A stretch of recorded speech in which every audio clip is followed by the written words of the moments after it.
January 10th, 2013. Lowndes High School, Valdosta, Georgia. A normal school day until a group of students walks into the old gym and sees something that stops them cold. A pair of shoes, sticking out of a rolled-up wrestling mat. At first, no one understands what they're looking at. Then someone realizes it's not just shoes, it's a student. The school calls for help, but by the time responders arrive, it's too late. The student is identified as 17-year-old Kendrick Johnson. And from the moment his name is released, the story begins to fracture into two completely different versions. Version 1. The official explanation. Authorities say Kendrick climbed onto the mats to reach for a pair of shoes he stored inside one of them. They say he slipped, fell in head first, and became trapped. A tragic accident. Case closed. But version 2 spreads even faster. Students, parents, and eventually the entire country start asking the same question. How does a healthy teenager get stuck inside a 6-foot-tall mat without anyone hearing a thing? And why do so many details feel out of place?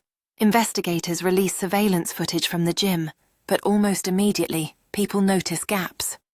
Missing angles, timestamps that don't line up, cameras that should have captured key moments, but didn't. The footage becomes a puzzle with half the pieces missing. Then comes the autopsy.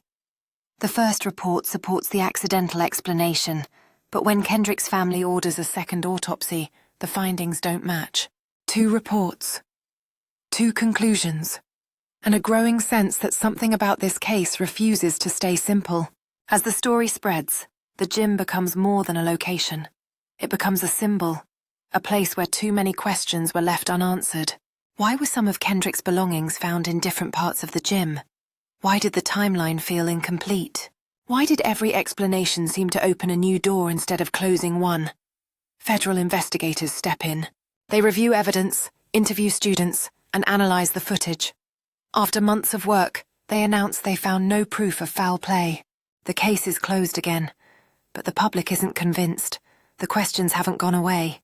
If anything, they've multiplied. Years pass, and the case refuses to fade.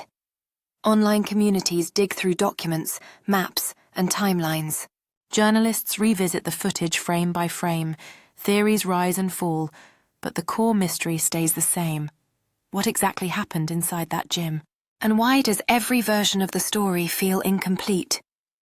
In 2021, the case is reopened with new interviews and reviews of old evidence. Hopes rise that the missing pieces will finally connect. But after another long investigation, the conclusion is the same. No charges, no definitive answer.